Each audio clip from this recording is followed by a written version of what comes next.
I'm not usually peaking pre-recording. Chris, we all know you peaked early. I might be one of the only people from the city of Gresham who didn't peak early. Just throwing that out there. You should look at my tax return and cross-reference that with how often I have to put on pants.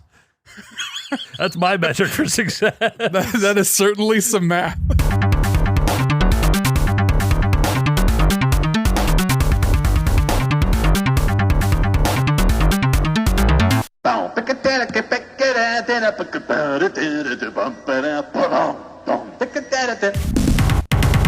I saw you post Roundball Rock in there, which is just the best. It's just the best. Basketball. And then he starts like the dribbling motion. The crowd's like, clap, clap, clap. He like runs around back to the piano. Beautiful. Absolutely fucking beautiful. EJ, do you have like some sort of glitch filter going on your camera? Occasionally you'll get like a weird blue, like cyan and magenta stripe going along the bottom half of your video feed. It's very interesting. Does that happen, Chris? Do you see me glitching out? Not yet, but now I'm going to watch for it. Yeah, I think that might just be a Nick problem, because I don't see it on my end ever. Well, you wouldn't because you're not the one receiving your video feed. I don't know why that is a relevant thing to mention. If it was a glitch effect or a problem with my camera, I would see both of those things locally. If it is a problem with my internet, Chris would also be seeing it. If it's a problem with your internet, you would be seeing it. Not necessarily. You sending your feed to Chris and you sending your feed to me might not be the same. It's all going to the same place and then coming from the same place. I'm not sending this directly to you. We're not peer-to-peer right now. Not necessarily. You don't know that. An important note to make here is that our networking layer is not peer-to-peer. Okay. Peer-to-peer is fucking super janky, so I just assume nothing legit is ever using it. It's also a great way to get hacked. Oh no, now he's in the dark. I was hoping, I have the window open. I was hoping that turning that off would help, which it clearly does not. You rotate your entire desk setup. I'm not moving. I'm already fucking frustrated enough that every week I'm trying something different to see if I can get something that doesn't suck. And every week I don't. Well, lucky for you, we're not making a video product, so it's only for our benefit to see your beautiful face, which by all means, benefit us, but... Well, first of all, thank you. Second of all, I would just like to be comfortable and in a consistent place. I've been on Instagram this week, so I've already seen too much Chris. I've met my Chris quota. Chris, how come when we're together we never get selfies, but whenever you go literally to the fucking grocery store, you take 19 of them and dump them on Instagram? How come I don't have any selfies with you? EJ, the problem is that we're so engaging that he doesn't want to spend any time on his phone. He would rather spend FaceTime with us. Okay, all right, I'll take it that way then. Well, I did post this when I came through last September. Yeah, great selfie of us in the backyard. I don't believe it. It's on there, baby. I don't remember. It's on there. I don't remember. It didn't happen. Did you have your long hair at that point still? I don't even remember. I don't even see it, Chris. I don't no. even see it, Chris. No, it would have been trimmed. It's going to be in the post about the Ducks game. Oh, yeah. He probably put you in a 10 picture I got blast, dumped. and you're like picture 7. You are number fucking 2, motherfucker. Number fucking 2. I see how EJ's used it to number is. 2. Is that a scat joke?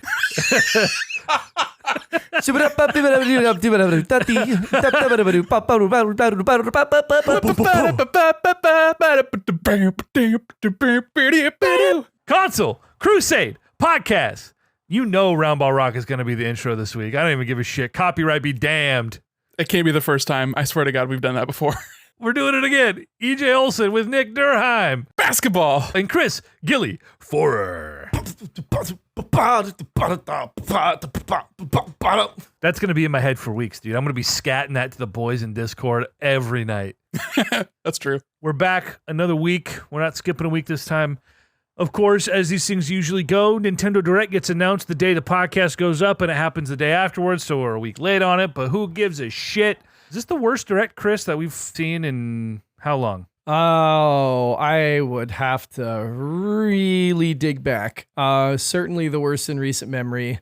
I took some notes on some stuff, but a lot of it is, wouldn't have pulled that out of a hat, and nobody's going to buy that, and it's not great. Nick, you want to run us through this, pal? Just like every Direct? I can if you want to. It doesn't sound like you want to. I didn't even watch this Direct. Not really. I was distracted, being at work and being in a call And this was just sort of like on my phone on mute.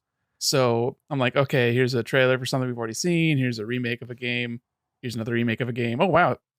Sure seems like a lot of remakes. We do not need to go through with a fine-tooth comb. This is like a 20-minute discussion. What they showed was not, I would say, great. But it was also very clearly like, okay, new console's coming. This is end of life, which we said last time. But at least last time, the remakes they were giving us were like Mario RPG and not Tomb Raider trilogy. Like, what? Trace memory. Trace memory, a deep cut. Weird to pull back. Exactly what I said. I wrote, wow, that's a deep cut. It's like, that's like OG DS and then the never released what's sequel. next? Hotel Dusk? I don't even know what you're saying. Feel the Magic XXXY remastered. Oh my God. We already got Ghost Trick and like, all we're missing. Oh, Chris, what you would lose your mind over is a resurgent of Trauma Center. Oh, that'd be great. With like the IR camera. Oh man. I would be very, very, very happy. I'd be one of like 12 people, like the 12 Trace Memory fans that were like, yes, Trace Memory's back. We did it. We didn't do anything, but we did it. Oh my God. Speaking of 12 people, can we just open up since we're not fine tooth combing this? Can I talk about F-Zero, please? Have you played 99 yet? No, and I'm not going to. Say what you're going to say. People are loving it. I am going to say what I'm going to say. Okay. So we knew, at least I knew, because I think it's fun to read leaks and speculate that F-Zero was strongly teased for this direct, that the series was going to be making a comeback. And I'm like watching as they get into this announcement of what ultimately becomes F-Zero 99 and just trying to watch from the point of view of F-Zero fans. And I know they're out there. I know there are people that are like, this is my fave. I would really like for this to come back. And I feel for them as a Metroid fan. There are more of us than you. You're like F-Zero fans and Star Fox fans. They're like analogous to me. There are Metroid fans, right? There are only people who like F-Zero. There are no F-Zero fans anywhere. That's an important distinction to make. I don't know if I agree with that. I think there's fans of everything. And I don't want to minimize that because it's been a dead franchise since the 64, except for Captain Falcon being in Smash. Anyway. Best one's on the GameCube. Come on. There you go. Then Captain Falcon Erasure. You're making my point for me. Of course there are F-Zero fans. So I'm going from like, oh my God, that leak is real. As soon as I see, Mute City and feeling like, wow, like I am so stoked for these fans. I know what it feels like to be in a game desert for fucking forever before you get signs of life and something new. Like I remember the pre-Dread days. I remember those days. They were dark days. It was the Federation Force days. And going like, holy shit, this leak is real. That's so tight. And then, oh my God, it's another one of these fucking 99 games that they are just so hard for at Nintendo for some stupid fucking reason. Tetris and Mario, which wasn't even available for that long. I'm like, oh man, that's the treatment they're getting, is a fucking 99-person battle royale F-Zero with like 3 maps. Like, oh no, that's bad. And then, oh, not only are all of those things true, it's fucking gated behind a Nintendo Online subscription. So I'm like literally went from this is so cool for fans of this series to them just getting their dick stepped on 2 or 3 times in a row. Like, what a joke. What a fucking joke. I honestly cannot believe how hard they fumbled the bag on this. I don't know who is going to be happy about this. I don't know who's going to be playing this game for any amount of time. I don't know what the thought was here. I'm at a loss as to what the thought was. And I feel like that kind of was the tone for the whole direct of like, who wanted this? Why was this made? And do you really think that this is going to be good or be well received? Yeah, I thought it was a kick in the balls to people who like F-Zero, if you don't want to call them fans. On the surface, yeah, it's disappointing that everything you said is true. Like, we're getting a weird little spinoff of an old ass game, and it's gated to the online service, whatever. But reviews have been overwhelmingly positive. The Reddit community, I mean, people are talking about the game as being the best of the 99 series, which people like, people play. People in our own circle played the shit out of Tetris 99. So while it's not a full-blown F-Zero by any means, it's also not Federation Force. I watched a few different YouTubers that I watched, one of which I made the joke that there's no F-Zero fan, just people who like F-Zero. But this channel I watched called My Retro Life, the whole premise of the channel, it's honestly really amazing to see. His dad filmed everything back in the late 80s and early 90s and into the early 2000s, like literally everything. And it's like this crazy time capsule of the world back in the day, video rental stores and video game stores and electronic boutiques and all these things. And he just makes these like nostalgic retrospectives about his experience. So anyway, this guy is like a diehard F-Zero fan. And I remember he was live tweeting when the direct was happening, and he was probably the only person who was excited about it. And all the responses to it were like, yeah, fuck this. And he puts out this video talking about, the F-Zero Super Nintendo launch and how amazing that was back in the day. And within 24 hours, dude, everybody who actually played the game was like, holy shit, this is actually really fucking cool. So while, yes, it is not what people expected or wanted, it is a good start to reviving F-Zero. And Nintendo made something fun. And that's what they do most of the time. But a colossal kick in the balls, I think, is a little bit of a stretch. Given the reception. It's not a game. It's a bit. It's a cell phone game. Like, this might as well have just been another one of their fucking cell phone games. Like, just make an F-Zero game. If you really want to spend the time to bring it into the Switch in some capacity, just make a fucking F-Zero game. That'd be cool. The problem being, it's just hard to justify a full-blown F-Zero game. They would take a bath on it. They would never sell enough copies to justify. So doing something more bite-sized like this kind of makes sense. It's also gauging the interest. At least it makes some sort of sense as far as applying this formula to the battle royale genre that they've done so far with fairly decent success. Like Tetris 99 people really like, and Tetris isn't like a competitive game per se. Like, there are 1v1 modes, but it doesn't feel like it was built that way. It feels like it's you versus the blocks dropping faster and faster. Whereas F-Zero, it's a racing game. It's you racing against people. The N64 game, I believe, had a death match game mode where it was you just surviving against 30 or something odd other players, CPU mostly, but you could also do that with multiplayer probably. But anyway, it's built into the DNA of a racing game to compete and to beat other players. And with the destruction aspect of F-Zero, where the cars go fast and they explode if they lose their shields, like, that's the push and pull, right? Is using your shields for boost. It makes more sense than like Mario 35. Right. That seemed like that was super shoehorned into, we have an anniversary, I guess. Like, what do we do? Yeah. I guess we could do this like add-on thing for our subscription service. Like, that's not the point of it. It's, $20 a year. It's what do we do to make people buy this thing? But also, we can't do that much for it because it's not expensive. It's a very cheap thing to kind of get people hooked in, I guess. I don't know. It's weird when you have a offering that is not trying to milk you for $80 a year, right? It's something cheap that you can get for your family, but also you get like some free, retro games, you get these cloud saves, and you get online play. Like, and then what else? Oh, you get Mario 35, you get F-Zero 99, you get that Pac-Man 99, which is like, why do a battle royale Pac-Man game? Like, that's so stupid. It's very weird. That's really weird, right? So at least this makes more sense than that. It is strange to do it with a totally dead franchise that not a lot of people even really want to begin with. So from that perspective, I don't understand why they went with F-Zero, but it's better than Pac-Man, I guess. Pete Dorr calls F-Zero 99 the best racing game he's played this generation.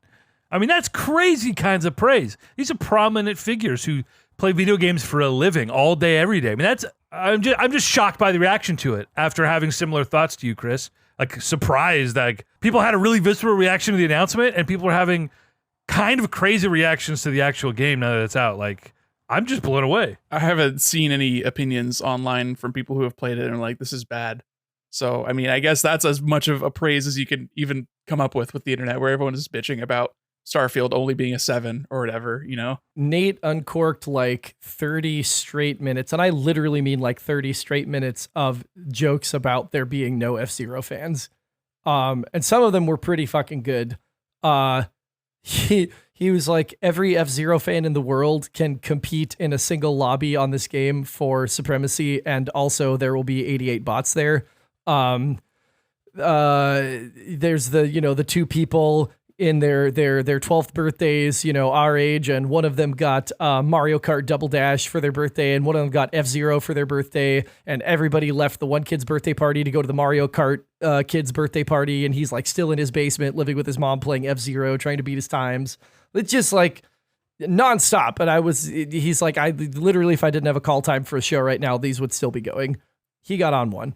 Nate, we got to have you back on, man. Chris is lifting all your best material. Is Captain Falcon the most niche character in Super Smash Brothers? No, it's Marth.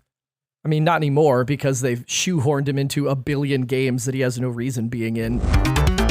Marth is only in 2 mainline Fire Emblem games, plus Engage, whose battle mechanics are built entirely around returning characters. How many games is Samus in, Chris? When it came out on GameCube, it was like, who the fuck is this? He literally hadn't even been in an English language game. His voice acting was Japanese in Melee. That was 25 years ago. So, 2 things. We have had this conversation about how Fire Emblem has sold more than Metroid Lifetime. 3 times more games. But that's not true. We also debunked this. I even did an insert. Metroid has released 17 titles, including 2 spin-offs and 3 remakes or re-releases. Fire Emblem has 21 titles, though half of those never left Japan, a quarter are spin-offs or crossovers, and 1 is a goddamn Satellaview exclusive. Lifetime, Fire Emblem and Metroid sales are separated by a measly 1 million units, though Fire Emblem Heroes has generated over $1 billion in revenue. That's billion, with a B. The last 4 Metroid titles hardly combine to equal the sales of 3 houses alone. The last remake of a Famicom game sold more than your precious Metroid Prime Remastered. Don't ever come at me with this Fire Emblem slander again. S-tier franchise. The inserts that you do for yourself and not anyone else. Yeah, I've been listening back weekly, motherfucker, and I insert clipped you like 3 fucking times when we were talking about how bad Red Dead was and how I told you it was going to be bad, and you didn't put any of those clips in there. I wish that I had the motivation to go back and find all the times that you said the exact opposite. And then one time you're like, I gotcha! After being like, I tried to get that game. It's got to be like an 85. I wish I had the ball. Maybe I'll do it now. Insert clip. Oh, the Red Dead Redemption port that's probably going to be fucking terrible. No, I would say, like, good to my head, it's probably... Rockstar bump. Come on. It's probably an 80. Is GTA 5 a 96 or whatever it's got? Like, no, it's not. It's an 81. I think it could be low 70s. If this is as lazy and shoddy as it looks like, people are not going to tolerate a 30 FPS. They're reviewing on Switch. If it's hitting 30. I think, gun to my head, it gets an 81. We spent so much time on this. I don't blame you for feeling like your ass is chapped. I really don't, because I thought it was going to be great too. Take that and shove it up your arm cannon. I'm just saying, EJ, if you only do it for yourself, it looks some kind of way. Yeah, it's the perks of being the person who spends hours editing this podcast. Fire Emblem is as well known, if not more well known, than Metroid. Second of all, the shoehorning of characters in, you can't say that because you don't know anything about Fire Emblem. You never played them, and all the Fire Emblem fans would disagree with that. So let's not go down that path again. Okay, it's a gotcha mechanic in Engage, and you know it. They had to force it. Every character is completely unique and brings a completely different modifier. It is the whole crux of the tactics combat. It is an entire system built around these characters. Why are they there? Because it's supposed to be the 25th or 30th celebration of Fire Emblem. We want to see all of our characters come back. They've done it in one game. It doesn't make sense. It doesn't make any sense. It makes plenty of sense. The whole in the story, it makes plenty of sense. There are these rings imbued with the spirit of past leaders in this world coming back in this war. It's anime-ass anime shit. Gotcha. Oh my god. Anyway, the most obscure Smash Bros. Character, probably Captain Falcon, because he's not even a character. Or Mr. Game & Watch. In most people know Game & Watch. Game & Watch has more depth than Captain Falcon, that's for sure. Oh! Captain Falcon's not even in half the F-Zero games. Here's how I would bring F-Zero back. If I were going to bring F-Zero back. Give me like a fucking Streets of Rage, Turtles in Time style, side-scrolling beat 'em up. where he's just busting up some racing cartels. I don't know, hand wavy plot, doesn't matter. Just give me a beat 'em up with Captain Falcon, do a race level every now and then. You don't even have to make it a racing game. With fucking Captain Falcon, 100%. F-Zero under the hood, or F-Zero out of the cockpit. I've said this and I'll say it again, but just do a Yakuza or a Like a Dragon, but just make Captain Falcon your Kiryu and then have racing segments. That's all you need. Let's just build these massive open world video games from the ground That they up. still crank out once a year. So, I mean, it can't be that expensive or difficult to do. And they all review well. Like, Yakuza is such a fucking anomaly in the industry, honestly. Praise them.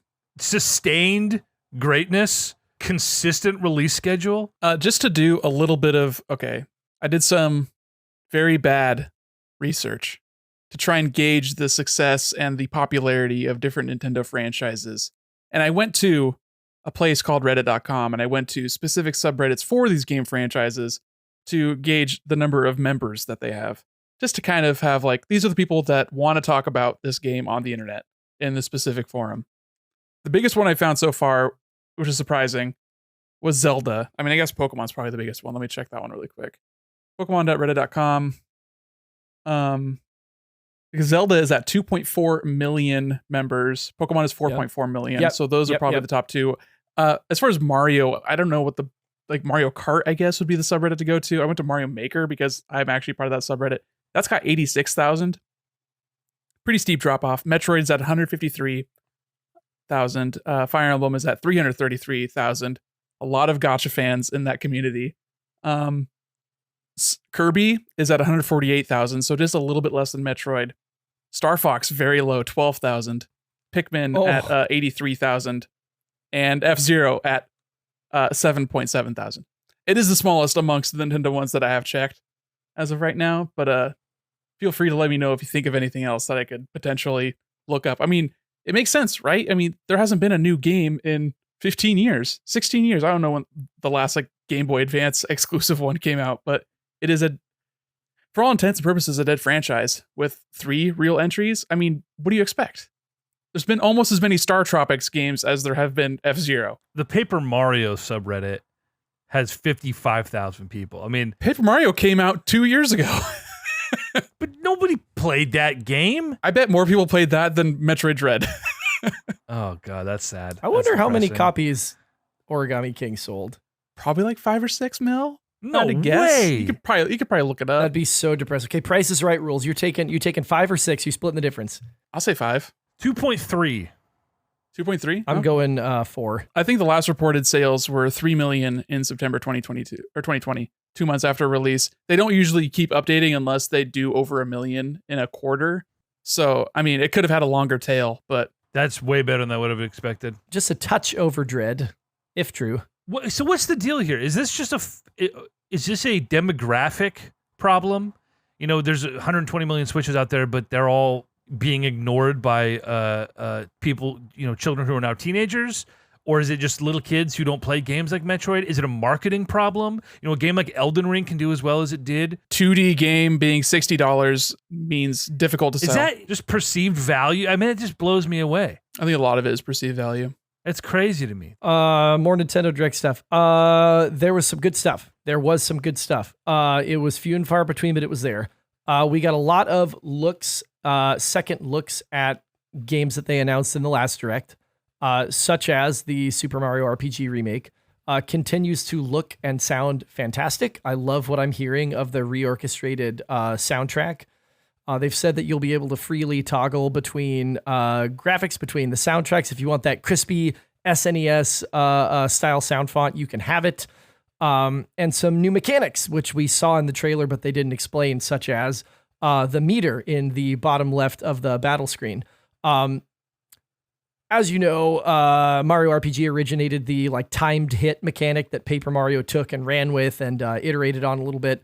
That if you attack or defend with good timing with a button press, you will get a second attack or you can reduce your incoming damage.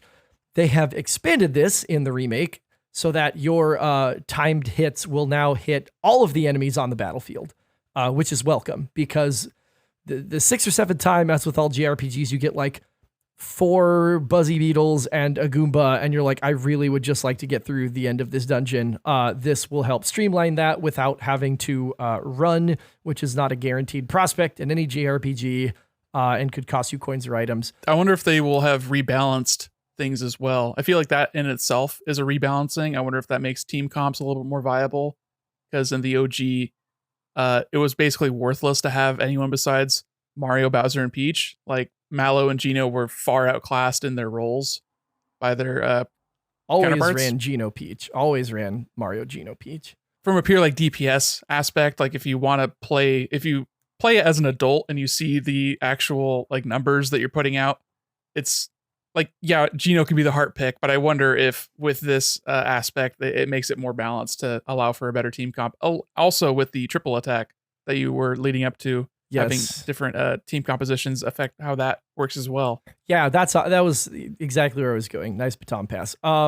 Yeah, perfect attacks and perfect defenses build a meter that you can use to execute triple attacks, which are unique to whichever 3 party members you happen to be using at any given moment. The one that stuck with me was, I think it was Mario Bowser Mallow, maybe? But going up in Bowser's clown carrier and just lobbing fireballs down from the clown carrier on all of those poor unwitting enemies. That's so neat. And Mallow throwing lightning and then Bowser throwing a giant bomb at the end. Yeah, it's great. Like, this is gonna be an absolute banger. Anyway, the 2 things for me that really got me excited, because I was like, okay, great, we got an explanation on that. But you're going to be able to rematch in the end game. After you finish the game, you are going to be able to rematch all of the bosses that guard the stars. I cannot tell you the level of stoke that flowed through my body seeing Mario getting ready to square off against Johnny the Shark Pirate in a rematch, because that moment in that game is like one of my favorite fucking moments. That in the middle of this boss fight, Johnny just throws the gauntlet down and is like, I want you 1-on-1, and you literally 1v1 him while all of the sharks and all of your party members are fucking cheering you on from the sidelines. Like, just such a goddamn good moment for Mario to just absolutely take center stage and go ham on this boss fight and be the hero that we want him and need him to be. I'm so fucking excited for these rematches, and that it's got like real post-game content. They also showed, and I had been wondering, what are they going to do with the secret boss fight in Monstro Village? Yeah, Monstro Village. And they gave us just a quick frame in the trailer of your shiny stone is reacting to the door, which as OGs like Nick and I know, is the entry into the area where you fight this end game boss. And I'm not going to say what it is out of a pure and perhaps misguided hope that EJ will play this game to completion so we could talk about it on the podcast. But it is not a Mario character. It is drawn from Square Enix's other library of properties. And it got me wondering if they're going to keep it the same or in line with this being a remake, if they're going to give us something completely unexpected.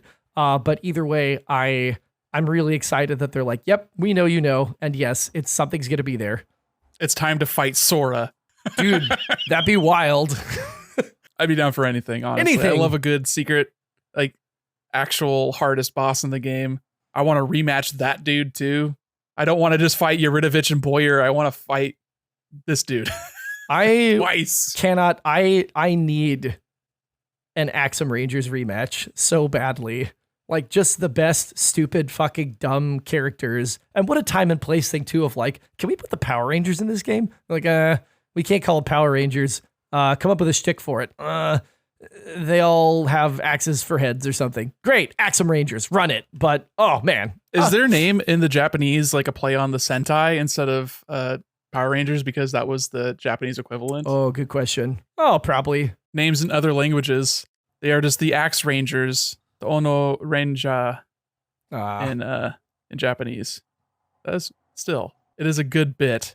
So that got me I was already excited, but now I'm sort of like brimming at coming back to this game in November. Having 2 copies, like we're going to get Tiffany set up we're going to migrate her Switch Lite over to my OG Switch so that she can also play it docked, because this is a really important game to her that she never beat until her adult life after we started dating. Had never beaten it when she was a kid and finally beat it for herself and was really emotional. It was like one of those really good, like feelsy moments of the adult conquering what the kid could not, So we're both going to be playing it. She really wants to come on and talk about it.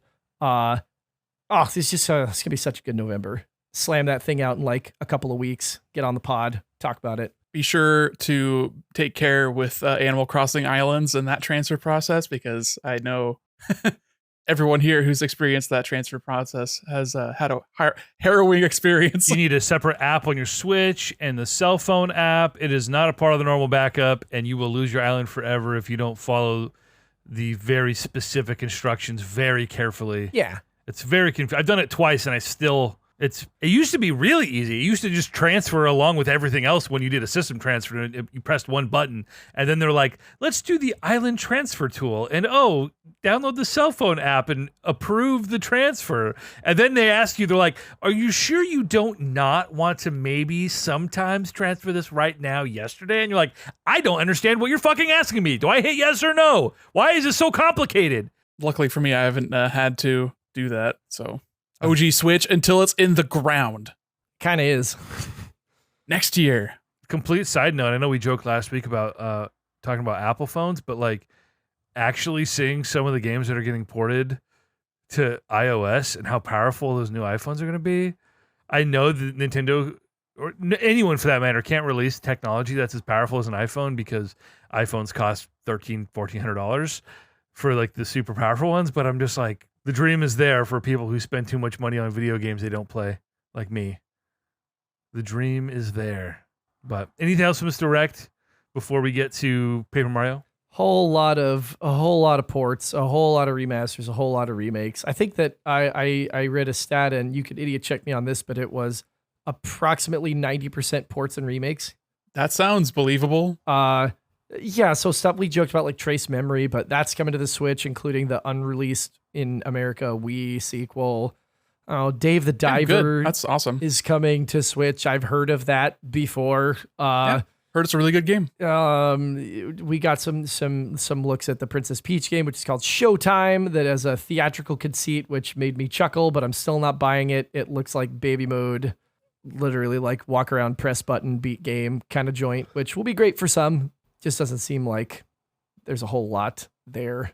Nick, did you watch the trailer for that new tactics game, Unicorn? Yeah, looks really good. Overlord? I think the art is like fantastic. Vanillaware has amazing art all the time. What else have they done? The art really did look great. I was confused at what it was. 13 Sentinels. They did Muramasa the Demon Blade. They did a bunch of shit no one's heard of or played. Odin Sphere, Grim Grimoire. They did what was that? Dragon's Crown, I believe, was a big breakout success for them. Yeah, they do really fantastic artwork, and this seems like an impossible game to show and keep anyone interested, because it's a tactics game, and like, what do you do in a tactics game but move characters on tiles and like watch battle animations? So You're gonna have some obtuse anime dub voice actor talking about unicorn rings and naming places with capital letters, and you're like, I can't be part of this because I have to play 6 hours of this game for me to care.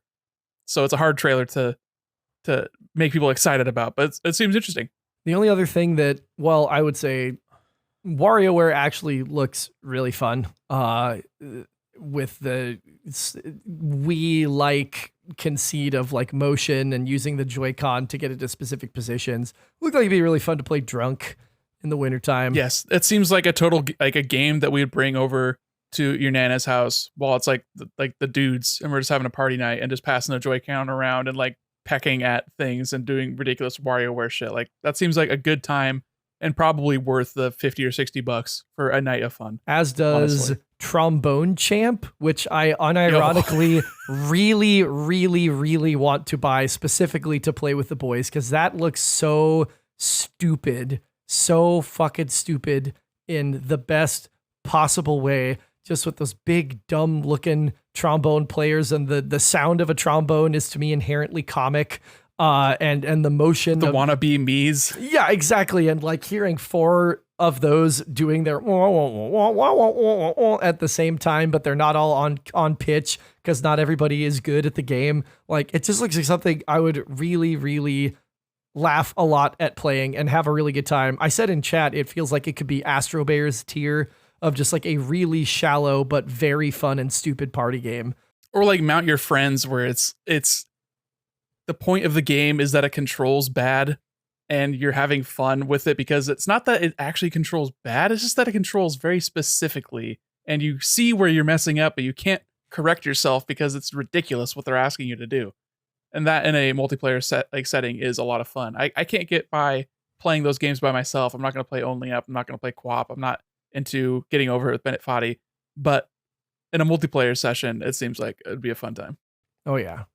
Oh, Funky's coming to Mario Kart. That's cool. Good for him. But man, this was just a lot of shit that looks terrible. A lot of Whammy League candidates. A lot of who's going to buy this. A lot of we're really limping to the finish line here until we got our one more thing, which was the rumored and now confirmed Paper Mario Thousand Year Door remake. Yeah, and it looks really good. Is Intelligent Systems doing this? I'm not sure. I don't think they really show who develops these kinds of things until like it's about out. Oh, okay. I don't know if that was part of the press release, like, oh, Intelligent Systems when they were done porting Genealogy of the Holy War, and we will just hold on to that until the end of time. We decided to also work on Paper Mario: The Thousand Year Door. It'll definitely come out at the beginning of the year. Yeah, it does look like it looks like a good remake. I mean, it's a paper game, so it doesn't need a lot in the way of coats of paint because the art style is already kind of a timeless aesthetic. But we've talked a lot about this game on this podcast, most recently on the Birthday Crusade Nickcast. And I'm remembering things watching the trailer that I didn't remember that I remembered. That just made me go like, oh man, yeah, like this game's great. Like I'm excited to be in this world and meet these people again. I'm glad that I just, had replayed Paper Mario last year, so I'll feel like I have some sense of, yes, now it's time for the sequel. Yeah, a nice way to end the Switch's life cycle, assuming, of course, that they don't release the Switch 2 in the end of the year, in which case, oh my God, we're going to be subjected to a lot of bad games in the next 12 and a half months. But that's a problem for future console crusaders. Do you remember how dire 2016 was? I mean, 2015 wasn't great, but you got Splatoon and Mario Maker and some great glimpses into the future, but 2024 might be 2016 level. I mean, they're still sitting on a bunch of ports if they really want 2024 to be the year of the port and like the remaster remake, then they still have a lot they can push forward. They can do Wind Waker, Twilight Princess, they can do Xenoblade. I mean, people can still be eaten. See, the problem with releasing those Zelda, the ports of the remakes of the ports of the remakes, that's what I'm trying to say. Right. Is like 5 years ago, people would have been like, fuck yeah, I can play Zelda on the go. And now it'll be like, are you fucking kidding me? You're going to charge me $60 for a fucking port of a remake that came out a decade ago that we've been asking for an entire console generation? Things are dire. If it's a double pack, though, that'd be cool. It wouldn't be. Well, no, but then I'd have to spend $60 to play or to get Twilight Princess, which I fucking do not want. Give me a $40 Wind Waker. Twilight Princess is probably better than Wind Waker. I mean, you're wrong, but that's okay. We're all wrong sometimes. I'm not even going to rise to that. Probably. I said probably. Nice try. Nice that try. That leaves error. I respect the hustle. What I'm saying is if they're holding out on big AAA releases, like obviously they are, then that means all of this development effort is going towards the next thing. Like it's obvious. It's been the smoke has been rising, and where there is smoke, there is a Super Switch 2 or whatever it ends up being called. Like it's going to happen. It's going to launch with Mario Kart probably, and then Prime a few months later, and then a new 3D Mario platformer a few months after that. And it's going to be an onslaught, just like it was for the Switch. Yeah, Metroid Prime 4, 100% Switch 2 launch title. I said this a while ago. I mean, we're 5 years on, almost 6 into restarting development at Retro. That's more than enough time for them to have produced this game if it was going to be on the Switch's hardware. And I think it's clear at this point. If it was coming out in the sunset slate, they would have already announced it. I don't know. Like, geez Louise, I mean, our big one more thing is a undated 2024 release of a remake of a GameCube game. And why, if Prime 4 is on the horizon, why is, I don't know. We would know. We would know. It's absolutely going to be a launch title. They'll probably double dip and release it on the Switch and release a shinier version on the Switch 2. And I will buy both versions to goose the sales by we'll one have a unit. $10 upgrade path for the $70 Switch 2 version. This is Nintendo we're talking about. I wish, but never. Did you buy Metroid Prime? You didn't buy that twice. No, because I have patience and it's the same game. But if they'll give me a Switch version and they'll give me a Switch 2 version, I'll buy both of them and I'll unwrap the Switch version and put it on the shelf and then play the Switch 2 version. But separate consoles, I'm cool with that. Like, I'm going to buy the Final Fantasy VII remake again on PS5 to get ready for Rebirth and replay that probably. Or at least do the intergrade chapters with Yuffie, because I never did do those. Yeah, of course I'm going to buy it twice. But I'm not going to buy the same damn thing, like literally the same game on the same console twice. I don't see the difference. My thing about Metroid Prime 4 is that because of how poor Metroid sells relative to its reputation, making it a launch title, it's not necessarily going to move units. There's already 120 million Switches out in the wild, so why wouldn't they try to maximize the sales potential? So yeah, doing a dual release, that could work. There's also not a lot of precedent for that. I mean, since the Wii, that was 20 years ago by the time this comes out, you know? So I'm like, maybe either it's going to be a good game, it'll just come to the Switch really, really late, or it will come to the Switch 2 exclusively, which then just doesn't make sense. It's like, okay, then are they burying it? Because certainly Nintendo does not believe in Metroid as a system seller. Like, they've shown that. Like, they don't believe in it the way that Metroid fans believe in it. So it's like it's in a weird spot. If the game's even actually still happening and not just getting dreaded and shelved for 15 more years. Think of it this way. If they release it only on Switch and we're any time near the release of Switch 2, that's going to hamper their sales numbers, I feel like, because people are going to be saving their pennies for the new console and everybody looking for what games can I get on the new console. I think a dual release actually has a ton of precedent, just not on Nintendo systems. That Xbox and Sony do this all the time, where they'll release God of War Ragnarok on PS4 and PS5. And will continue to develop releases early in the life cycle of the console for both of them. So if they're taking a cue for fucking once from the other people in the industry who are ostensibly doing this a lot better than they are, just don't have the stable of amazing IP that Nintendo does, it will make a lot of sense for them to do that. Now we're talking logical, so so it's literally never going to happen. That's a great point. Thank you. Yeah, I think that it could be a launch title if it's alongside a Mario.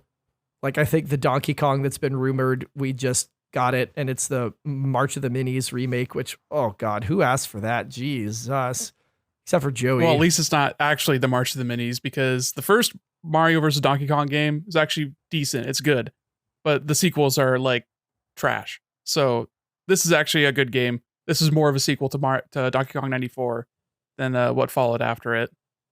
Yeah, but I don't think we're still, getting a country game. The visual design of this remake was mediocre at best. So there'll be I think that we're launching Switch 2 with a 3D Mario platformer, personally. I think it depends on the timing also. Well, it's like too if this early for actually is Zelda. a fall release.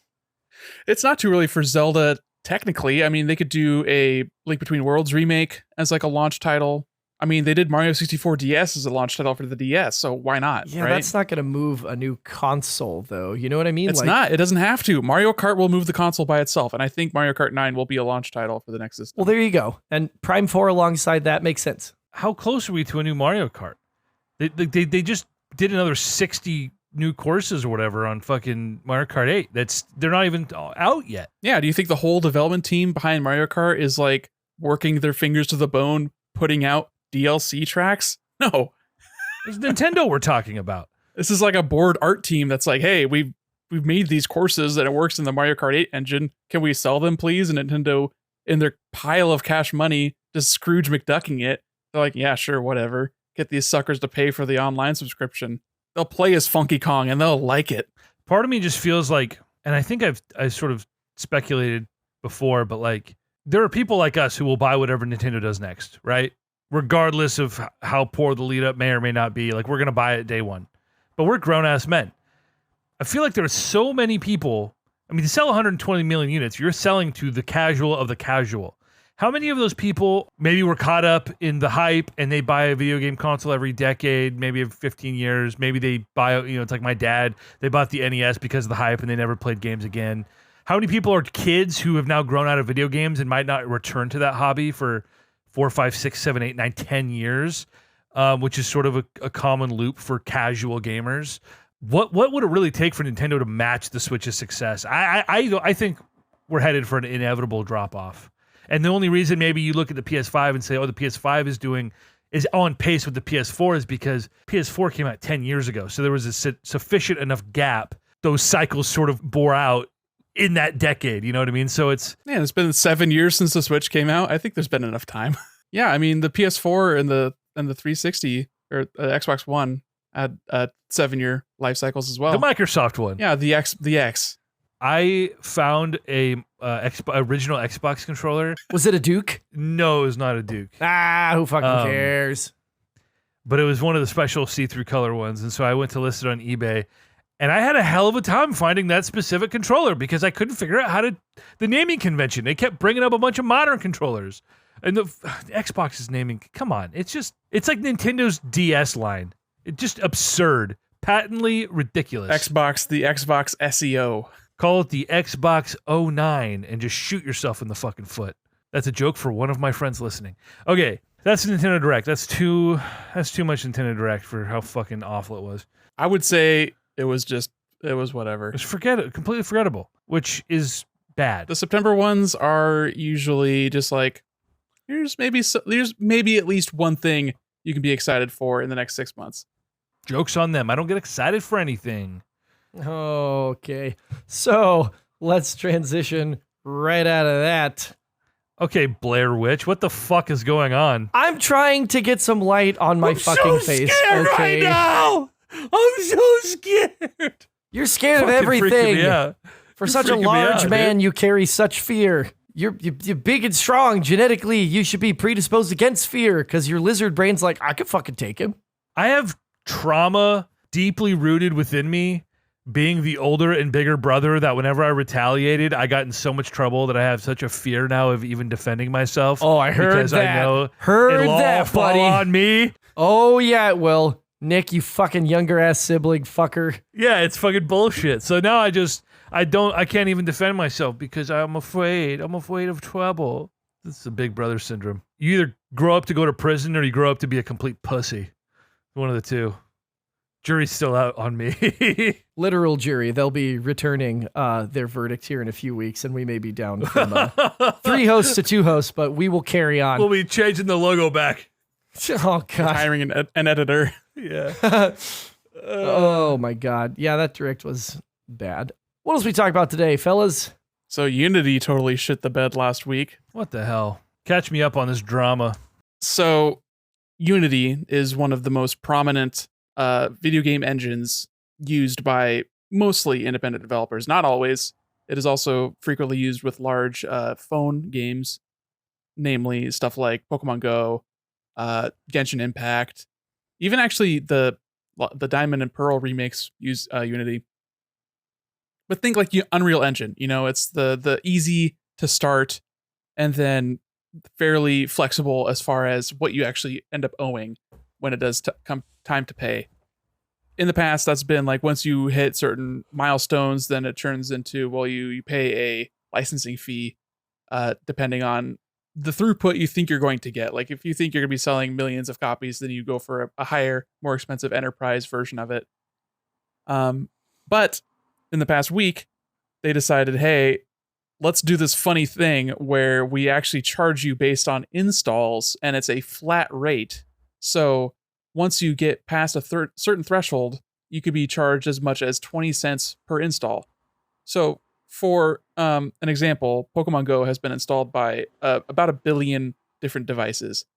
And their proposal was based on the number of individual installs, not the number of people installing it, the number of installs. So if you ever uninstalled and reinstalled, they would count that as 2.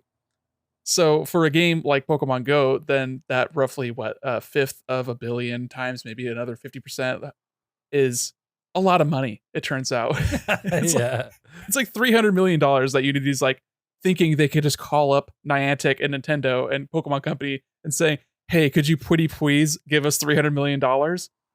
We've changed the terms of our agreement. Pray we do not change it further. See, when you first said installs earlier, when I was reading the text thread, I was like, oh yeah, licensing the program based on how many machines it's on. That makes sense if you're developing. You mean fucking how many people are downloading the app. That's the runtime crazy. of the individual games. And it doesn't take into account.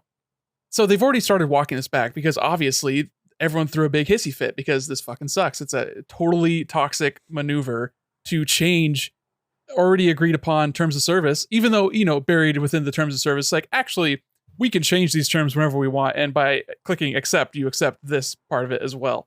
Just total shady shenanigans.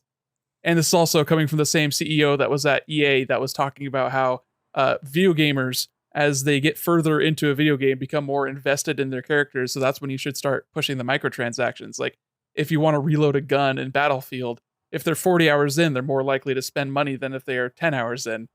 So total dirtbag at the top. When you're right, you're right. What? When you're right, you're right. And boy, he trying to squeeze a single ounce of milk from the drying udders that is Unity, because they just went public a few years ago. So it seems like they are trying to start cashing checks. And I don't know, Unity seems like they are on the way out. And in an industry where it is primarily, as far as third-party, like big, acceptable game engines, having knowledge in Unity and having knowledge in Unreal Engine are 2 of your best things you can have on a CV. It's the best way you can get hired at a game development studio. And if you only have Unreal, then it's a monopoly. And like, obviously you don't want that. So it's just really shitty to see a once great pillar of the industry turn into a money grubbing piece of shit. On the surface, it's like, okay, this company, I hadn't realized it had gone public, so now it's suddenly starting to make a little more sense. But on the surface, it's like, yeah, these tools are available, and they're like, how can we maximize our profit on this? People are using this left and right. Of all the options available to them, this is probably the worst one. Like, Pokemon Go is a free-to-play game, so charging them by per download is obviously completely ridiculous. And I'm sure the numbers exist, like what percentage of players are actually driving profit, and it's a fraction of the actual current install base, right? But just this whole thing has led to more questions. Like, it seems like they're kind of just making things up as they go, because if Unity can somehow find out how many installs they have, that would give them information that the platform holders don't even share with the developers. Like, they don't know how many times their game has been installed on a device, because that would be ridiculous. That would be like a security risk. That's like, why would they know that? Why are we they tracking have that? Yeah. Why is like it part of the installation is to like send information to this middleware company? Like, that seems like sketch as hell. But it seems like that's not actually the case, that they're just sort of blowing smoke and they actually don't have any idea how many installs they are having. And now, so they've backpedaled obviously over and over to the point where they were even saying, so people obviously were having questions like, okay, what if I have my game on Game Pass and it's a Unity game and I don't know how many times it's going to be installed. There's like 30 million Game Pass subscribers. If they all installed it, will I just like owe a bunch of money to Unity that's not covered by my agreement with Microsoft? And Unity said, no, in that case, the distributor would be paying the money. So Unity thinks that Microsoft would be paying them money for the games that they are giving away, quote unquote, on Game Pass, or for demos on Valve on Steam. They think Valve is going to pay them. It just seems like they have no idea what they're talking about. Yeah, that's fucking crazy. And I'm sure Microsoft is paying for some of these to be on Game Pass so that they can have them day and date. So they're going to pay twice. No, that's fucking crazy. No, and they're not going to pay Unity. They're going to pay the developer, because that's the agreement that they're having with. They're not going to also like Unity in the corner saying, well, we didn't consent. Like, this is not some weird, It's very strange. Yeah. Cult of the Lamb developer was like, hey, download our game before the end of the year because we're literally deleting it from Steam if they go through with this because this is so fucking stupid. And I totally believe that they will. I believe a lot of smaller developers especially would be like, all right, well, we're just not going to publish this anymore until they pull their head out of their ass. Yeah, and video games already are so front-loaded. Like the tails on these games very rarely continue to accrue like money for these developers. So like, why not just cut it and run if you think you're going to start owing Unity because they decided to change the rules on their licensing agreement? Like, what's to say they change this and they make it worse in the future? So 50 cents in the future. Now all these games that we know you installed them because you already paid us for the previous time. Now you got to pay double. Like, it's just ridiculous. It's severing any semblance of goodwill they had harbored. And it is just saying we would rather have the short-term, very small gains. Like, this is not a good long-term investment trying to like squeeze this like blood from the stone. It is ridiculous. It was really funny. On one hand, the entire world, every goddamn industry is built on the back of licenses upon licenses and royalties and payments going to certain rights. I mean, everything is built like this. So on one hand, I'm kind of like, well, it makes sense. But they could do literally anything else. They could just do a profit split instead of 20 cents on the install. Yeah, and retroactively trying to do this, and obviously there are a lot of questions that need answering. But on the other hand, I look at it like, that's like Adobe trying to like retroactively charge every fucking film that's ever been edited in one of their programs. You know what I mean? Or right. Or any number of other companies. It's like, no, we license the software to make our thing. We are the end user in that respect, and that is where your money comes from, and that is it.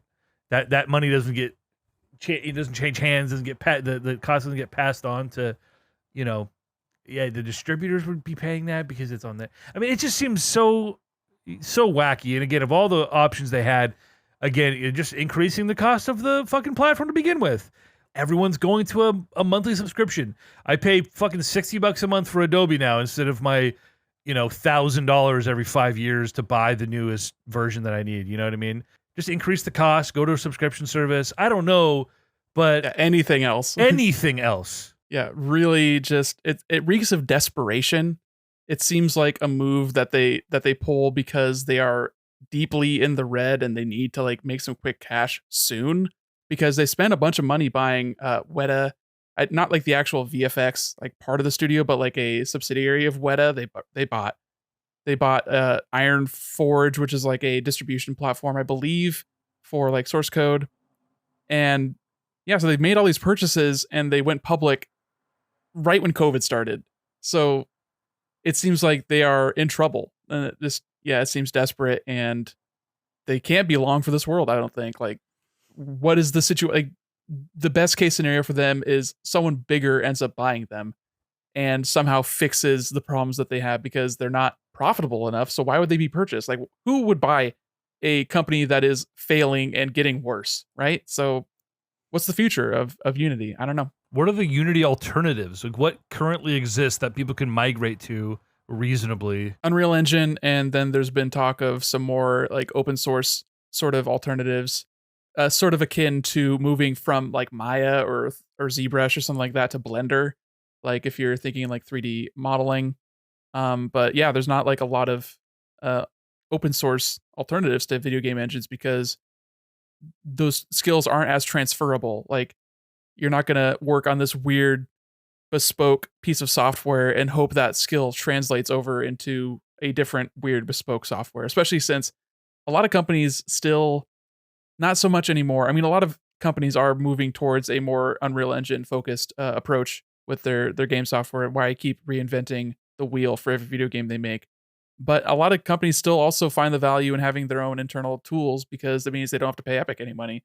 So it's a difficult game that they're playing, but then you end up with, people at EA complaining endlessly over having to retrofit like a third person action RPG into a engine that they made for Battlefield. Because everything has to be on, I can't remember the snowy, it's not Snowdrop, that's Ubisoft, but Frostbite, I think it's Frostbite. Right. Is the Battlefield engine. So EA was like, we made this engine and it cost a lot of money, a lot of man hours, a lot of software dev. let's put all of our games out on this engine. But it is not made for Madden. So Madden games suffer when they have to be made on Frostbite. FIFA games suffer when they have to be made on Frostbite. Dragon Age and Mass Effect suffer when they have to be on Frostbite. So it's difficult. And technology is a big part of what makes video games hard to make. And yeah, it's just taking one of the big engines out of the equation. I don't think that's a good thing for the industry as a whole. Well, they definitely released a Twitter statement saying, "We hear you. We're working our best to communicate with our partners to yada, yada, yada, yada, PR speak." Dude, the backpedaling has been so painful because it's like, we're sorry about your confusion and we hope to make things more clear, and not, we're sorry that we totally stepped in it and we're going to change it to the way it was. Please don't uninstall our program. It's just like, we're listening. Are you? The poor social media managers, man. Listen to your death rattle. That's what you're going to be able to listen to here pretty soon if you don't just fucking can this terrible idea. A lot of times you see this sort of thing happen and a lot of people make a big stink about it, but because there are no alternatives, people are just going to have to suffer through it. So now it's just a game of chicken. And, you know, Unity, their company will sit there doing a quick... some basic arithmetic, figuring out, all right, if we lose X% of people and piss everybody off, how big of a PR hit are we going to take? Is it going to cost us any money? And over the next 5 or 10 years, is this actually worth it? You know, so to me, it seems like if there isn't a viable alternative for a lot of these companies who are already deep into projects, or for startups who, you know, maybe one-man teams who can't use something as big as Unreal Engine, I don't know. It just seems like they might just win out depending on how they handle the PR here. Yeah, it's just so indicative of 2023 big tech corporations saying, "Hey, we can handle the heat of everyone hating us because there's no very viable alternatives." If Elon Musk can get away with ruining Twitter, then certainly we can ruin Unity and everyone will be like mad at us, but we can weather that storm because then they'll pay. I mean, Reddit's doing the same thing. It's just, we live in a society. Real dark times, boys. Real dark times. The earth is getting hotter and all of our favorite social media is in the dumpster. And now they're taking our video games from us too. My video games? Fucking goddamn bullshit. Do we really want to talk Switch 2 again? Do we really have anything new to say here, guys? Again? I will say I'm disappointed to hear a new conflicting statement on the projected power of the machine, because I think it's going to once again make it hard for a lot of third-party publishers to put quality ports of their games on Switch without relying on miracle ports like The Witcher and like Red Dead, where it's like, this has no business running on this. Great, it's here. I feel like is in our future again.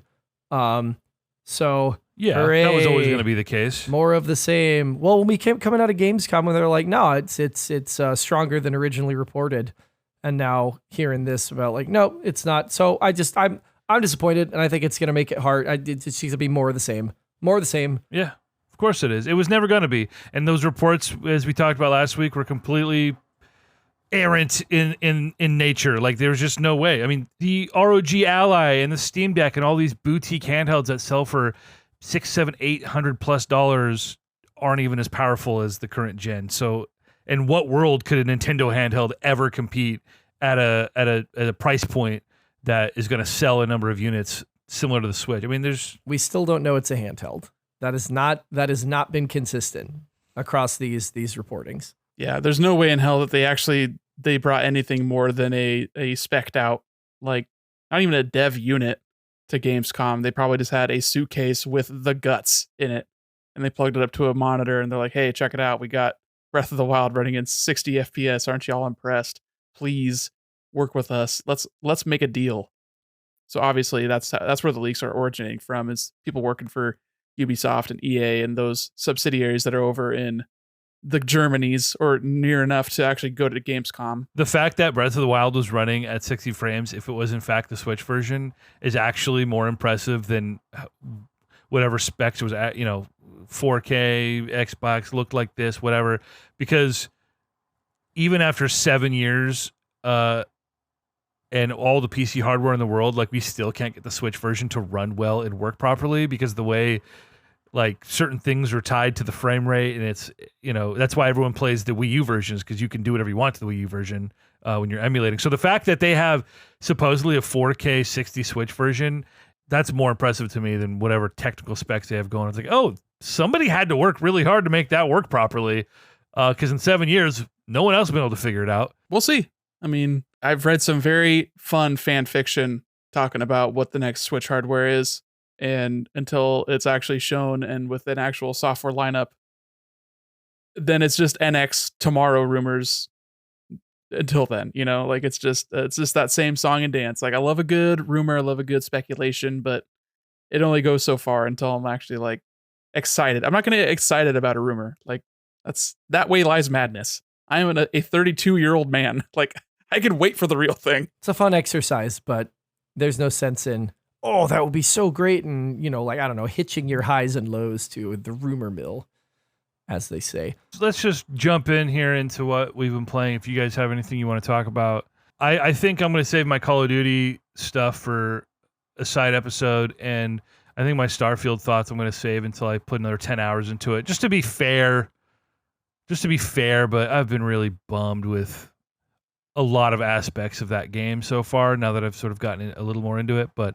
yeah, Nick, what have you been playing, man? A lot of things. So last time I got to talk about what I was playing. I had gotten maybe like halfway through Unsighted. I finished that game. It is a really good game. It gets really hard.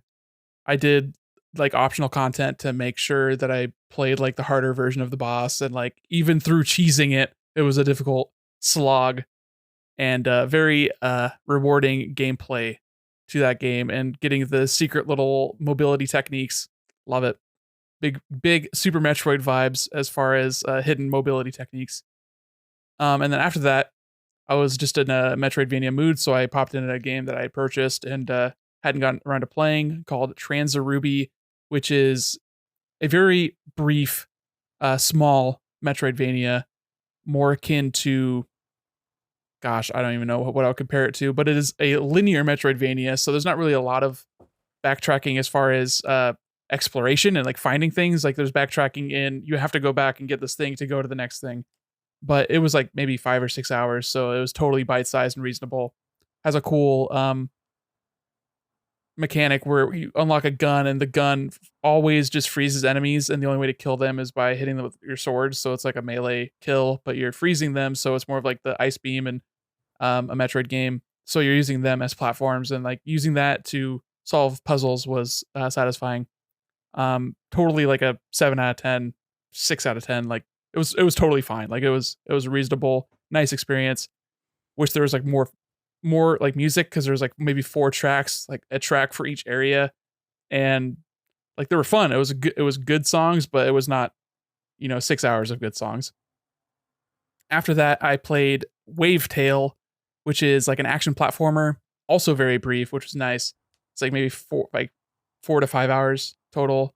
Really nice vibes, great soundtrack, has like a post-rock kind of swelling aspect to the music that really matches the gameplay, where you are literally like skating on water. You are just you're moving really fast, and that is both its like high point and also makes me wish that it did more.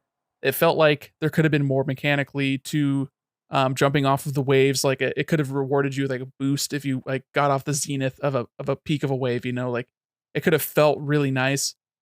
Instead, it just felt good. Like it felt nice to jump off these waves and to boost around and speed through, but it didn't feel like it reached its potential in that aspect. And then everything else, as far as the actual platforming and moving around these little islands, was totally like serviceable. It was fine. You get like a grappling hook, which always feels nice to like zip around with a grappling hook, but it was nothing special to write home about. And then I played 2 of the demos that were released right after the direct. Played about an hour and a half of the Dragon Quest Monsters demo, and then about as much of Star Ocean, which got its demo. And those both seem like really big JRPGs that I'm probably not gonna get around to playing anytime soon. So very nice, like a good time. was had by me for both of them. But like as far as demos go, like Square Enix is really good at giving you demos, but I don't know if I can muster the time suck that would go into both of those. How are you feeling about your second story pickup in the league after playing the demo? I think it'll score really, really well. It's a beloved game. I don't have the nostalgia for it, so I can't really speak to it as far as like, oh, this is just like that game that I loved as a kid coming back and actually getting the respect it deserves, blah, blah, blah. Which I think a lot of the review aspect will be based in that sort of lens. So I still feel pretty confident in my pickup with it, but it's maybe not for me, so that's fine too. I hope it sucks. No offense. That's a weird thing to hope, EJ. My league hopes are riding on two of your pickups being completely middling, clinging desperately to the thread of Nick fumbling two of his remaining picks, all right? I need Couldn't be me. Couldn't be me. I know, fucking bullshit. Mortal Kombat dropping that 4 out of 10 from Nintendo Life today, though. Yeah, it's what, 21 reviews now? Like, come on. It's like 30 I can wait it out. It's creeping up there. Didn't hardly move it. 2 whole points. Another 4 out of 10 or 2, and we're in business, baby. It's like 1.2 points if you actually look at the actual score. Don't be fucking talking about no fucking decimals. OpenCritic don't show decimals. The decimals aren't fucking real. If OpenCritic doesn't show me, it ain't real. Oh, it's back up to 86. Fuck. 87 again. Oh, man. What happened? I think that you should be abundantly familiar with OpenCritic and decimal points, EJ. Is it back up to 87? Wow, that was quick. Wow. I wasn't expecting that. Wow. Fucking fuck you guys. Listen, OpenCritic doesn't show it. I don't care that some third-party Excel sheet is scraping decimal points from the back end of this fucking website. Click the button that shows the decimal score. No. OpenCritic, not fucking Fantasy Critic. OpenCritic does not show decimals anywhere. Why are you going there instead of to the Fantasy Critic League? That's where you should be going. How is he getting the decimals? It's bullshit. It's fraudulent. Oh my God. All right. So I've been playing some stuff, which is great because other than like playing Luigi's Mansion 3 on planes, I've hardly picked up a controller since the semester started, but I'm feeling in a much better place now with regards to how everything is going. A lot of the big stuff that I needed to get done so I could just deal with my like weekly stuff like lesson planning and grading and new assignments is done, and so I can just have my leisure time is mine now. So I popped in Miles Morales, and I want to get through that probably in the next like week or so I can not do any Spider content until Spider-Man 2 comes out, or I'm going to get sick of it and I'm not going to play Spider-Man 2 and EJ's going to be sad, and I don't want that because I love EJ. So sad. And I want to play a game concurrent with you that you're unironically excited to be playing at the same time. Unlike The Last of Us, where it was basically just you sending me a bunch of texts that are like, we're not going to agree about this game. And Metroid Prime, where you were like, this sure is a video game that I'm playing for the boys back home. Yeah, Miles Morales is great. Picks up just a little bit after Spider-Man 2018. Miles and Peter are doing the thing together. He's kind of mentoring him as a young Spidey. A lot of the stuff that I bitched about in 2018, they clearly heard from a lot of people because they took a lot of it out or fixed it. Like right from jump, they're like, here are most of the combat abilities you had in the last game right from the very beginning. Like having to pay skill points to pull guns out of people's hands. Nope. Give it to you right at the beginning. And all the skill tree stuff that I have gotten into so far, I'm level 7. It says I'm 25% through the game already, which like, wow, definitely a short experience. All the skill tree stuff is like making your abilities better, which is what I think a skill tree should be. It shouldn't be based on giving you new abilities. It should be based on augmenting the ones that you already have so that you can find your way through to how do I want to engage with this game experience. They have added, like Peter sets up all these little, like challenge stations for Miles, to help him keep getting better at being a Spider-Man while Peter is on vacation with Mary Jane, doing like a working vacation, photographing something for the Bugle, which makes so much more sense in the world than just like jamming Taskmaster into a game that he doesn't really need to be in like they did in 2018. Yeah, it's fun. And doing the different challenges unlocks some it makes you better at the different type of challenge. So there's a traversal, stealth, and combat. And doing one of the traversal challenges successfully will give you the ability to get the extra launch at the end of point launches when you're web slinging towards something and then leaping off of it. That makes total sense to me. That's like, it's a logical way for them to have your skills not all be given to you at the beginning, that you did this thing that Peter set out for you to make you a better Spider-Man, and now you're a better Spider-Man. That is how ability progression should work in a game to me. So they fixed all that stuff. It's great. I thought I was going to be overwhelmed with the introduction of the Venom Shock, but it's actually like really intuitive and like a super welcome change to combat, giving you the ability to do not only the finishers like you could in 2018, but then also your powered Venom strikes, which have different types of attacks, like a standard punch. You can drop from the sky in admittedly a very limited circle below you. And you can also launch everyone in a radius around you, which has been my personal favorite because you get extra height, and then I could jump up and air combo the shit out of people. And I'm putting a lot of skill points into stuff that makes my attacks on Venom inflicted people better. It's just got so much more style, I think, than 2018. And of course, like, Miles should have more style because Miles is a stylish dude. And Peter is a fucking dork. And that's kind of the big distinction between them character-wise, as far as I'm concerned. Which is funny because I feel like so far the games have mostly portrayed Miles to be the fucking dork and Peter to be like unreasonably cool. Like closer to Garfield than Maguire, you know? Sure. So I'm hoping this next game evens the scales a little bit. No, that's totally fair. But just the way that Miles gets around the city is so much more different than Pete, even though you're still web slinging. Like, Miles is still like, his animations when he's web slinging is like, he's not really sure of himself up there. Like, he'll catch a web and it'll kind of like turn him around halfway. And when he falls, sometimes he falls with his head in the correct direction, and sometimes he falls backwards in the nod to the Into the Spider-Verse shot. This fucking cracked me up. When you're web slinging, if you go to like land on the ground, so the first time that I tried to just like land and assumed that I would roll like Peter would, I literally fell flat on my face and skidded like 10 feet down the street and just erupted into laughter. Was like, that's so, what a really wonderful little touch to showing, you know, someone at a very different stage of his Spider-Manning career. The side quest variety is so much better.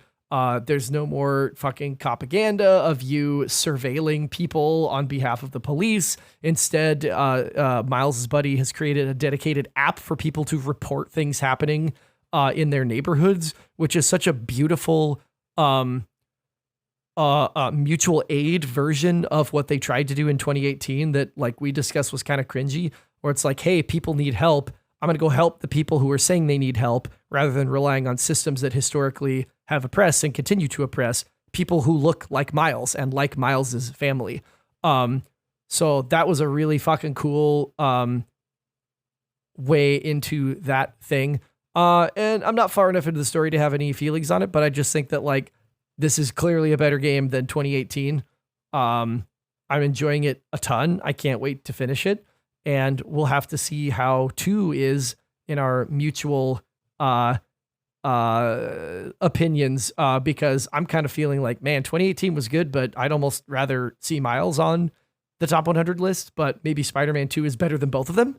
And then that's what that is. But Miles is just a better game, even though it's clearly going to be shorter. It's just a better game in every phase. We'll do a little dive on it once you've completed it, but they did a demo for the game this weekend. Oh my God! Was it at an event, or was it certain people who had access to it? I'm not sure, but a bunch of footage came out.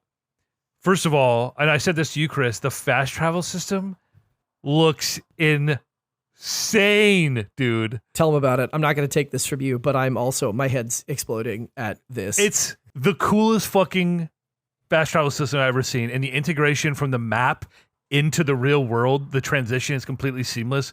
We're like in the map, and then it does like a 3D morph as you pull out of the map, and then it transitions directly into the spot that you traveled to in the city. I watched the video like 100 times, dude. I just watched the loop of the guy choosing the spot and morphing out of it right into gameplay, right into the websuit. And the websuit, oh my God, traversal looks insane in this game. I cannot wait. You can, after you have reached a certain percentage in each district, you gain this ability, this fast travel. You can literally select any spot on the map, and it will instantly, Just like drop EJ in. just said, just pull you out of map, do a quick like pan around as it renders the environment, and you just drop straight in. Like I've never seen anything like it, and I hope to God it works as well as it looks in the video, because it's like staggering. It's I've never insane. seen anything like this. It's so cool. It's so cool. And they've been talking about, some of the devs at Insomniac, of like, this is the first time they've been able to build something entirely for PS5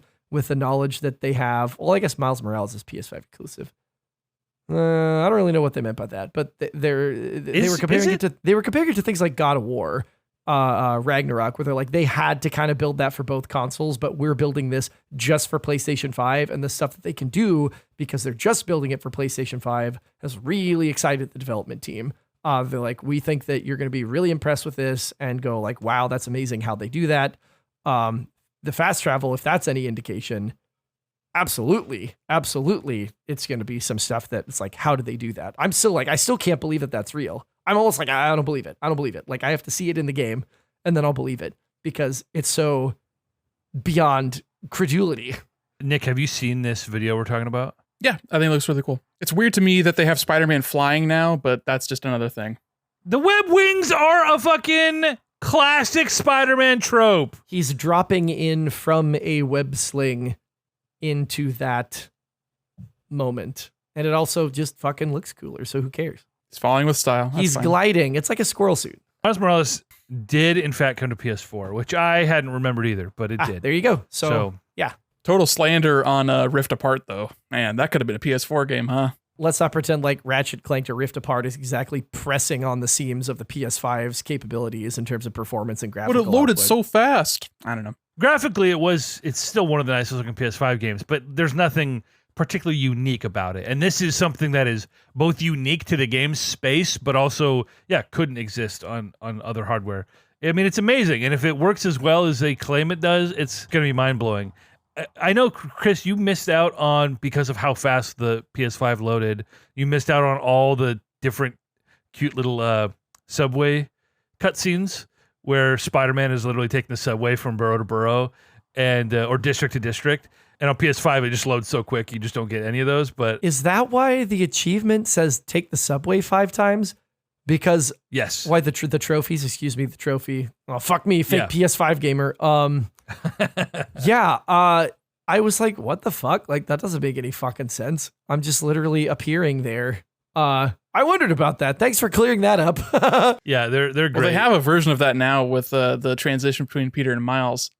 But also, I thought, why are they making you go to a different place when you're changing between the characters? Like, shouldn't you just like swap in, like they high five and they tag team switch each other in? Like, wouldn't that be better as a player of the game? Like, oh, I'm already here. Can I just be Miles here instead of teleporting to some arbitrary location that they decided that the animation fit? Like, oh, Peter has to be doing sit-ups on the wall, which is like cool, like great. I love that you have creativity, but like, why is it affecting the gameplay? That just seems kind of strange. On one hand, it would be from a gameplay perspective, but also you can only switch between them in the open world when you're not doing certain activities. So like, it doesn't really matter. So it's more the immersion of like, these are two different people living two different lives. So it's not like you're gonna be switching between the middle of missions and you're gonna be like disoriented. It's just like, it's like switching between GTA characters. Yeah, that's what I was like thinking of. Is like, oh, the GTA thing is from 10 years ago. Like, we can do something better now.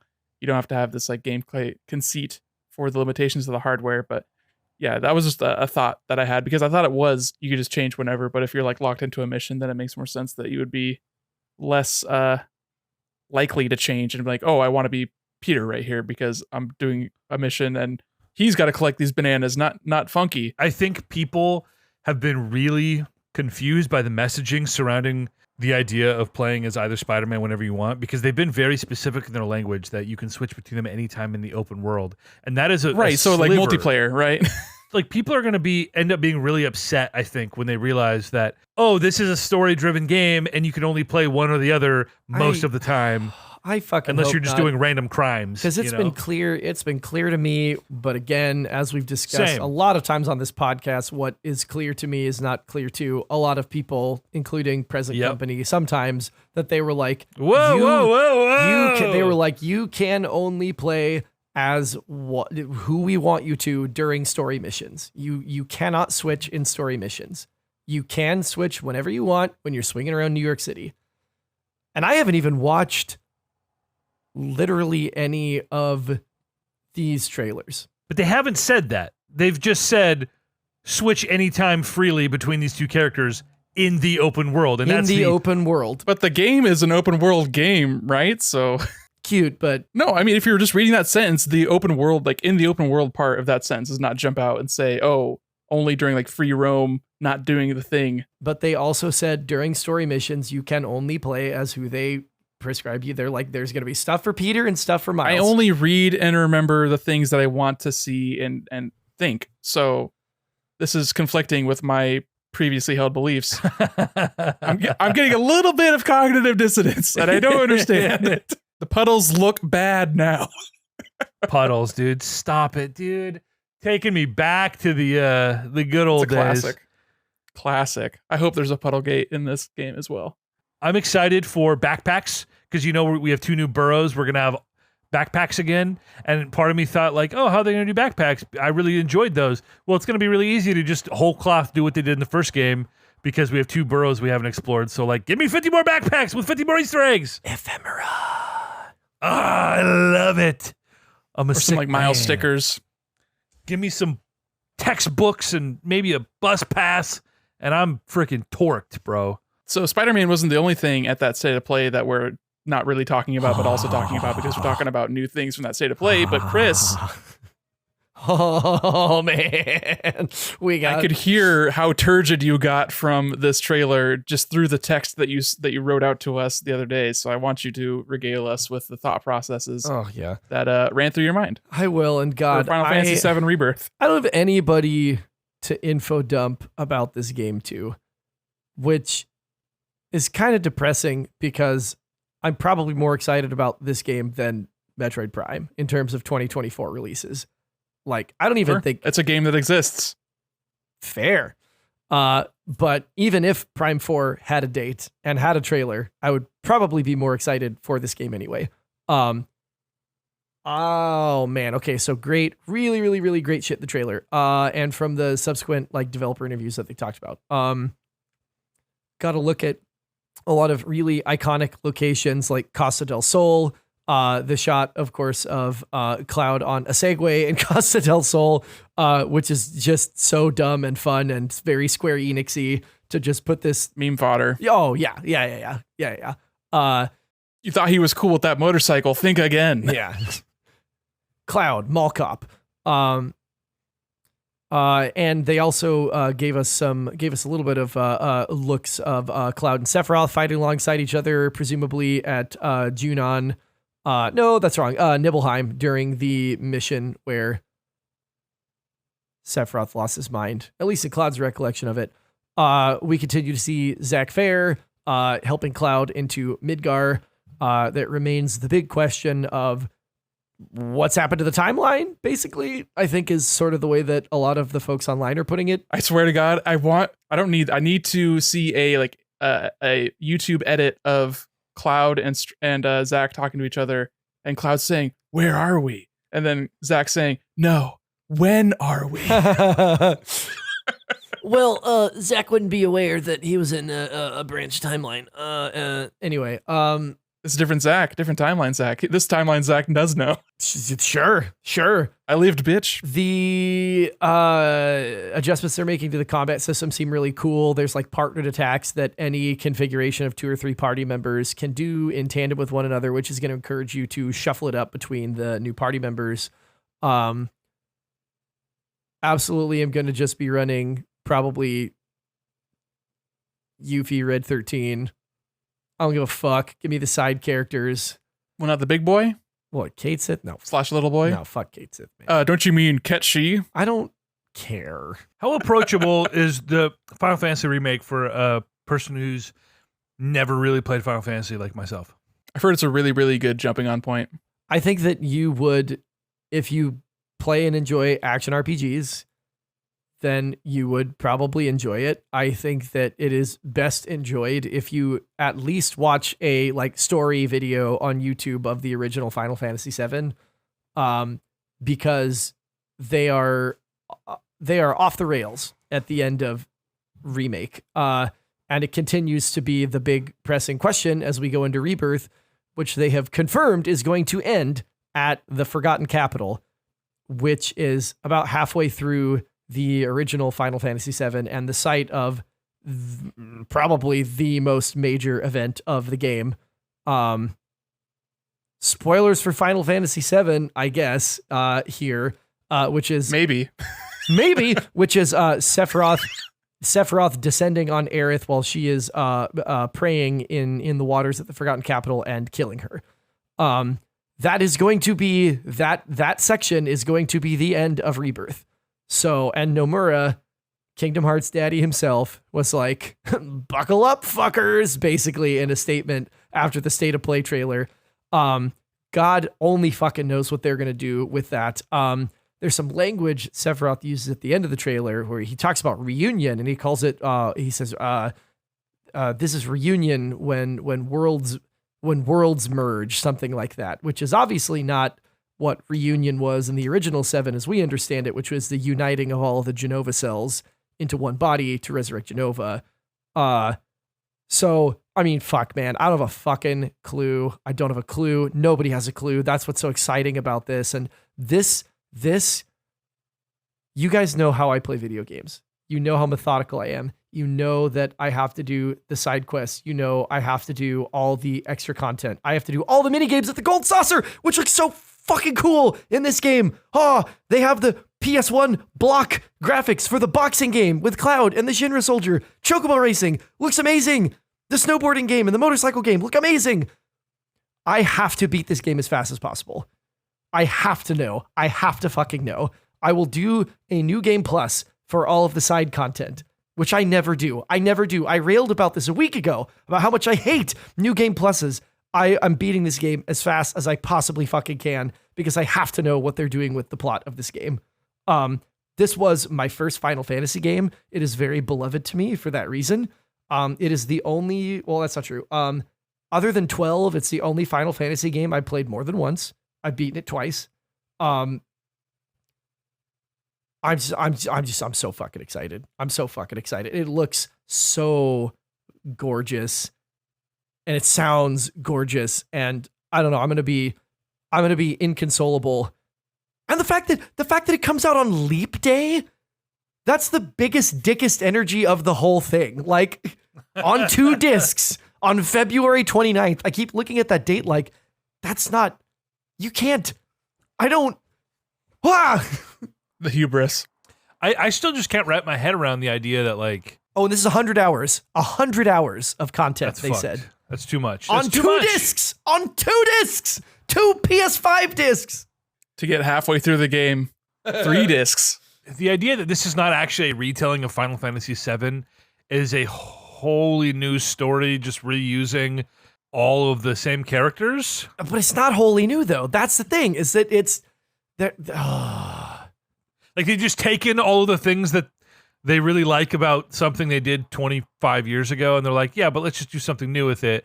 Feels a little creatively bankrupt. Kind of like what George Lucas did to Star Wars. Yeah, which no, is it's I don't agree at all. I think that they, okay, so they said, I can't remember which of the Squeenix Brain Trust said this, but they said that they didn't want to remake 7 until they felt like it would be a better game than anything else they had released. Because it felt like it would be an admission that they can't make another Final Fantasy game that is better or more beloved. So I think that this doesn't get greenlit unless they feel really strongly they have a specific tack they can take. It's obviously not a 1-for-1 remake, and I don't think that anybody really Well, people probably did want it to be that. Except for me, because I'm sick in the head and David Lynch pilled and Neon Genesis Evangelion's one of my favorite fucking anime ever. And that's what the end of that game felt like, is that they were getting so fucking not theatrical, meta-gamey, I guess, for lack of a better term. So this is like, what if alternate reality, if such and such happened, that's this world? It's kind of the whole, I don't know, you're not going to play this game, so I'll just talk about the ending of it. I know you're not going to play it, EJ. I love you and bless you for asking if it was a game that you would like. You're not going to play it. It's okay. He has it for free in the subscription that he has with the highest tier for PlayStation. Yeah, that's true. 33% increase exists just to get me to play Final Fantasy VII Remake. Are you gonna look how it's working? Are you gonna play it? Spoil it, baby. Yeah, you're not gonna play it, and it's fine. And it's fine. It's okay. You are. There's events that happen through the course of Remake that you're sort of like, this feels like this shouldn't be happening this way. Like it's a deviation from the original story, and there's this force, these phantoms that appear in these moments where it seems like the story is trying to move in a direction it shouldn't, and they kind of restore you in the direction you quote unquote should be going based on the original game's narrative. The biggest one.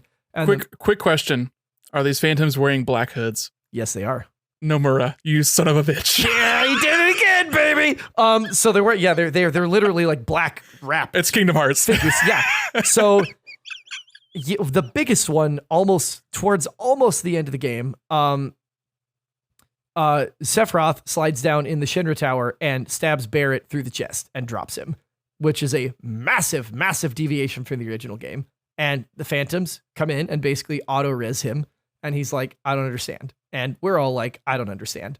And as you proceed through to the very last bit, as you're getting ready to escape Midgard, you enter this kind of like liminal space that Sephiroth has gone into, and you are battling characters, like aspects of the 4 playable characters of the game, and you're literally, and they're called like aspects of fate or arbiters of fate or something like that, and you are literally fighting and literally killing the notion of fate and the notion of what Final Fantasy VII should be and the notion of what remaking a game should be. And then you get this fantastic boss battle with Sephiroth that nobody thought was coming in the first game.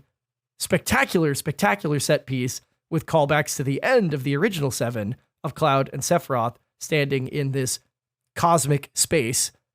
And then you leave Midgar. And then we get a shot of Zack, who dies saving Cloud's life and gives him the Buster Sword, carrying Cloud into Midgard.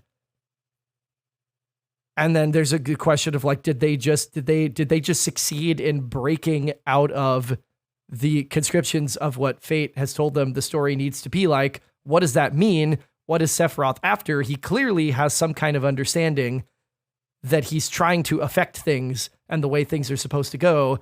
Aerith seems to have some awareness of the fact that things are changing and that they're not going the way they're supposed to go. And so there's a ton of questions about like, what is his end game? What does this mean for the way the story is going to unfold, especially with the death of Aerith, which is like, I mean, God, one of the most like impactful moments of that entire console generation. Like, they killed a main character. Like, nobody did that. It's crazy. So this is not a remake. This is a Coheed and Cambria-ass sequel. Kind of.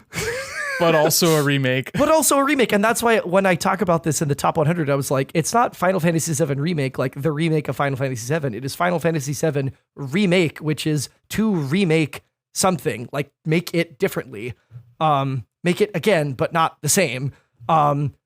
So I have to know. Like, every piece of info that comes out about Rebirth just consumes me and makes me need to do what I'm doing right now of going absolutely apeshit and deep diving Final Fantasy VII lore with one guy who has like a pretty solid handle on Final Fantasy VII lore and one guy that has never played Final Fantasy VII, presumably. It's like not even the audience for this, but I can't help myself. Like, I'm so fucking excited. I want to know what they're doing with this, and like where are we going, and what's gonna happen in the third part, and I I'm so excited for this game. I'm so inordinately excited for this game. When Chris starts talking Final Fantasy, I had to bust out the sun-dried tomato fucking penne, dude. It was Eat your dinner. I know what I'm in for here. I know what I'm in here for. It's all good. I need a carbo load for this marathon. So we'll see what happens. I just can't be slow on the plot progression in this game. I need to consume it as fast as possible. We'll see how well I keep to that in the moment.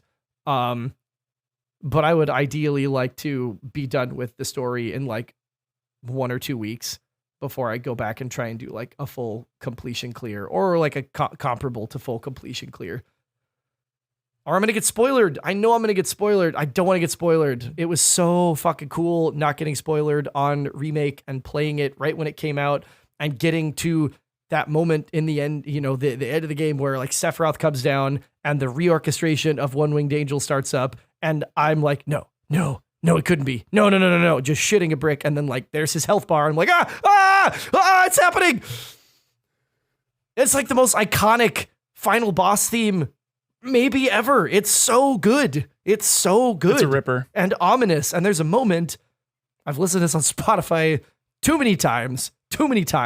There's a moment in the reorchestration. It's like getting closer and closer to starting the beginning of the theme as we know it. And it's like teasing and then it goes down. And then it's like it's teasing you and then it comes down. And then all of a sudden you just drop right into bum, bum, bum, bum. And it's like my heart rate goes up. All the hair on my arms stand up. It's like, Did Andrew Chavez play this game, Nick? Maybe. He must Probably. have. I feel like we need to get somebody who's actually going to play this game to get a guest on the podcast and talk to you, Chris. Just so you I'll have play it someone when who it comes out on Switch 2 in 6 months after its release. Yeah, right. So we tried 11 years, motherfucker. Hey, that was another one of the rumors that 7 Remake was a Switch 2 launch game. Remake would be great on Switch 2. And you should play it. It's great. It's a really good game. Yeah, I probably really like it. My game of the year in 2020 over The Last of Us Part 2. Can't blame you for that. Anything else before we get out of here? Nick? I don't think so. I'm Ron Burgundy. Yeah, unless you wanted to talk more about how Mortal Kombat is running on Switch, which is like, of course it would run badly, but it's somehow running worse than Mortal Kombat 11 did. So, boy, that's going to need some patches. Buckle up for more of that. If the Switch 2 is as underpowered as the new reporting indicates. It'll happen regardless. Yeah. Like, bad ports happen on real consoles too. I mean, Fallen Order was a shit port, or not Fallen Order, Jedi Survivor was a bad port, and that only recently got fixed. So like, it'll just happen regardless of technology. It will happen more often if it's not a powerful machine. Just go back to 2016 and listen to our NX speculation. I mean, I was all anti-NX when I heard about how powerful this thing was going to be and how the lack of third-party support was going to be the fucking, the thing that made this the Wii U 2. And, clearly I was wrong despite also being right. So, who knows how these fucking things actually go. That's your cross to bear, EJ, being wrong and right at the same time. Yeah, it's truly terrible. Why is that so accurate? It's the cynicism. It's bound to hit sometimes. Be hitting all the time. I'm right for all the wrong reasons, or wrong for all the right ones. I don't know. Who knows anymore? We'll see if I get around to doing a Warzone deal this week, an off episode, or maybe a tag to the end of next week or something. But that game dies on September 21st. I have put more hours into Warzone 1 than any game I've ever played in my entire life as a 29 to 31-year-old man.